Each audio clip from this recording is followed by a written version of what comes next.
ये जो मैं कहने जा रही हूँ युवा पीढ़ी के लिए, युवा भाई बहनों के लिए, कि जो माता पिता हमें जन्म देते हैं, हमारा पालन करते हैं, उनसे हमें इतना प्रेम नहीं होता है। और जहाँ हम अपने माँ बाप से दूर रहकर पढ़ाई क्या की कि हम उनको भूल जाते हैं और फिर कहते हैं कि हम आपके बिना रह नहीं सकते। माता पिता अगर समझाने का प्रयास करें तो कहते हैं कि आपको छोड़ सकते हैं, लेकिन उस इंसान को नहीं। तो वो समर्पण नहीं है, क्या है बताओ?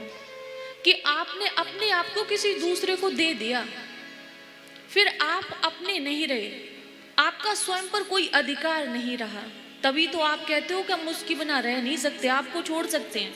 अर्थात आप अपने माता पिता को छोड़ दोगे, जिन्होंने आपको जन्म दिया, जिन्होंने आपको पाला, जिन्होंने आपको चलना सिखाया, जिन्होंने आपको बोलना सिखाया।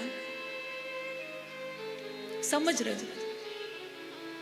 तो अगर मैंने ये बात इसलिए बोली कि आप समर्पण वहां करिए जहां आपकी कदर हो।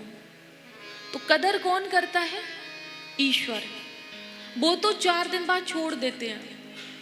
आज जैसे हम वस्त्र बदलते हैं, सामान बदलते हैं, ऐसे ही इंसान रिश्ते बदलते हैं।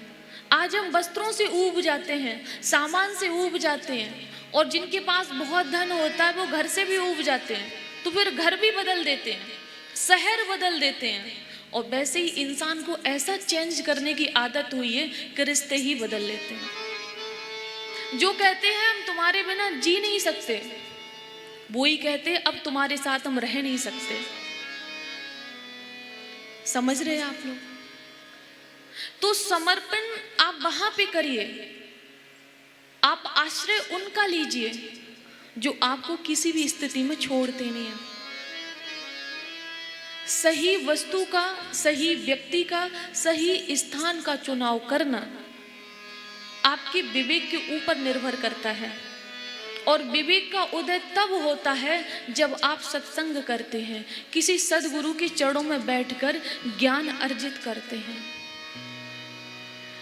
जड़ भरत जी ने राजा रघुगढ़ से कहा था कि जिस ज्ञान की तुम प्राप्ति की बात कर रहे हो, वो ज्ञान ना तो सूर्य देव को जल अर्पण करने से मिलेगा, बोले ना किसी भी प्रकार का तप करने से मिलेगा, बोले ना ही दान करने से मिलेगा, बिना महत्पाद रजोभिषेकम। जब तक आप महापुरुषों के चरणों में बैठकर उनकी चरण धूल को मस्तक पर नहीं लगाओगे, वो भी श्रद्धा पूर्वक, तब तक तुम्हें ज्ञान की प्राप्ति नहीं हो सकती है। मैंने निवेदन किया था, अभी बुद्धि है, सद्बुद्धि नहीं है। जब बुद्धि होती है तो व्यक्ति असमंजस में पड़ता है, ऐसा करूं कि ना करूं। आज कथा में ये बात सुन के आए हैं, मानो कि ना मानो, ये सच है कि झूठ है।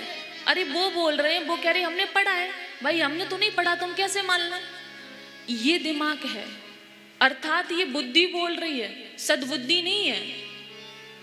और जब सद्बुद्धि का उदय होता है तो ये अज्ञान रूपी अंधकार नष्ट हो जाता है, फिर व्यक्ति सही डिसीजन लेने में सक्षम होता है, फिर सही मार्ग पे चलता है, अपने जीवन के उद्देश्य को समझता है, हम इस संसार में क्यों आए हैं,